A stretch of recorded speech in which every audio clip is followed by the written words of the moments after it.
We came for a conference in church one day, and a minister of the gospel stood on the pulpit. And he said, there's a man that came into this place, and you are deaf in one of your ears. So the man identified. He came forward. And the man of God said, okay. Ask him to put one finger in his ear and block the ear that cannot hear.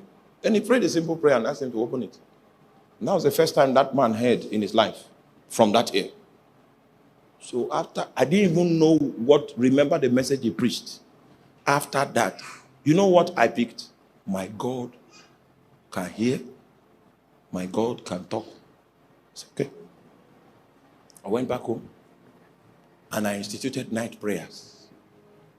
The reason why I started that prayer is because I wanted to hear the voice of God.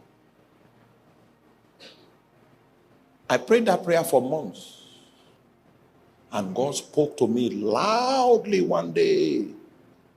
He mentioned the scripture, and I went to check the scripture, and the scripture was the answer to the question I was asking. So I knew he was alive, and I knew he was with me. The discovery of the fact that God could speak to me settled my problem, because I knew that God knows how to make me prosper. If I maintain my relationship with God, he will guide my life. It was not my pastor that taught me how to hear God. I saw a man manifest the fact that he heard God, and I desired the same thing. And that was how I started building my own personal altar with God. Not church altar. What? Personal. So this man had a private revelation. God came and introduced himself to him on his altar. Can you see that? Now let me take you further. Are you still with me? Now in the same Genesis chapter 12, you will notice from verse 10, you will notice that a famine came into the land, and this same Abraham that has begun to have some form of participation with God on his altar decided to go into Egypt because of the economic situation. So he backslid. You will notice that in his entry into Egypt, he had to lie to get a visa. As he was at the border, he called his wife and said, from now henceforth, as we are moving, you are my sister. It was by deceit they entered into the territory. He had backslidden. He has lost confidence in the God that he was now building that relationship with. Just like every one of you here, there is a temptation for you to think that if you leave the presence of God and you go out there, that something will happen. Satan will always tell you that. At the end of the day, check Genesis chapter 13 from verse 1. Genesis 13:1. Are you there? Come with me. Oh my God. Genesis 13 verse 1. And Abraham, if you check Genesis 12:10, you will notice he went down to Egypt. You will notice there's a down there. Genesis 13 verse 1, he went up out of Egypt. Check it. Down, he backslided away. Now, he went where? Up, out of Egypt. He and his wife and all that he had, and Lot with him into the south. Next verse. And Abraham was very rich in cattle, in silver, and in gold. This word came from deceit. It was an appeasement that Pharaoh made available to him when God went to accost Pharaoh. And this Pharaoh he was accosting was because of an unfaithful servant that lied. But God was faithful. It was the servant that was faithless. The man accepted to come out of his backsliding state, but he came wealthy on a lie. Are you there? Next verse. And he went on his journeys from the south, even to Bethel, to the place where his tent had been at the beginning between Bethel and Ai. Where is that place? The place of the altar. So even when he was being restored from his backsliding state, restoration means you kindle your altar. To backslide means you left the place of your altar. You can still be speaking in tongues and you are still singing in the choir. But the moment you leave the place of your altar, that's the definition of backslide. You begin to operate by the flesh. And your relationship with God is going to be strained. When God was restoring him, well, how did God restore him? He restored him back to his altar. Guess what he did when he came back to the altar? Next verse. Unto the place of the altar which he had made at the first, and there Abraham did what? Do you remember when he came to this place in Bethel? All he was doing was calling on the name of the Lord. He had to return back to that practice. Stay there and be calling him. Don't be so creative and you take off like a tornado and say, what I read is mining, and I should be where the gold is. Where in Kumasi, you backslide. Stay on the altar.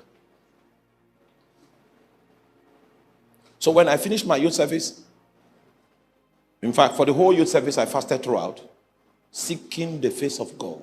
We were doing 6 hours prayer daily. Because I knew that my life was going to come out of that relationship that I was developing with God. Do you know I was praying like 6 hours, 4 hours, and then on Saturday we do 8 to 4. That's how many hours? 8 a.m. to 4 p.m. That's how many hours? 8 hours. So we're doing 8 hours on Saturdays, 4 hours sometimes, 6 hours, at least a minimum of 4 hours every day. God did not speak to me about what he had for me. My youth service finished. Who told you that God operates with your calendar? If you have not heard God and you take off like a tornado, you have backsliding. Because that thing you are going to do is not a strategy you got from the altar. I went on break during Christmas, came back again and continued the prayer on the 13th of January the next year. That was the day God sent an angel to me. Are you there? Yes, sent an angel to me for the first time in my life. Now, your encounter with God doesn't need to be that dramatic, but I'm just telling you my own story. The angel came to me and said that I should depart and go to Kano, where I serve. That's northern Nigeria. Those were the days when there was rioting. The Muslims were rioting in the north. Nobody wants to stay in the north. But the angel of the Lord came to me and said, go back to the north. He said, it was youth service you finished, not my business. And I said, what am I going to be doing in the north? You see, the angel doesn't have details. He only has a message that God sent him to deliver. I told my family that God was sending me to the north. My mother said, over her dead body, that her husband just died. Now her son is saying he's going to the north. The same angel went and appeared to my mother in the dream and said, your own days are numbered. If this my man doesn't go. My mother came and said, she's not holding me. I said, okay. Because what Mani taught us, that do not violate physical authority in the name of trying to obey God. Yes, we were taught. I said, Lord, it's in your hand. She came and released me reluctantly because she was disciplined. Then I went back to Kano. Continued. We're doing 6 hours, 6 hours, 6 hours, 6 hours, 6 hours, 6 hours. I did that for 8 months. And then 4 angels came to my room. That was how my life started.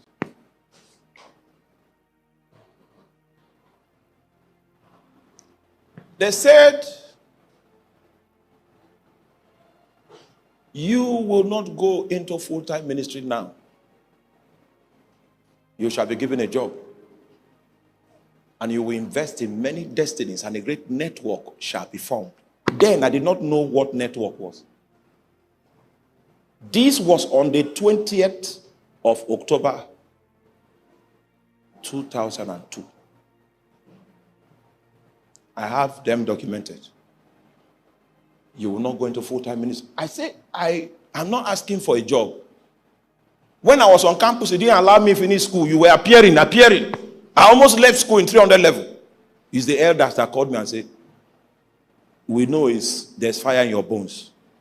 If you cannot finish this chemistry, everybody will believe you are a failure. I went back. I went and labored. I labor. The fire will come.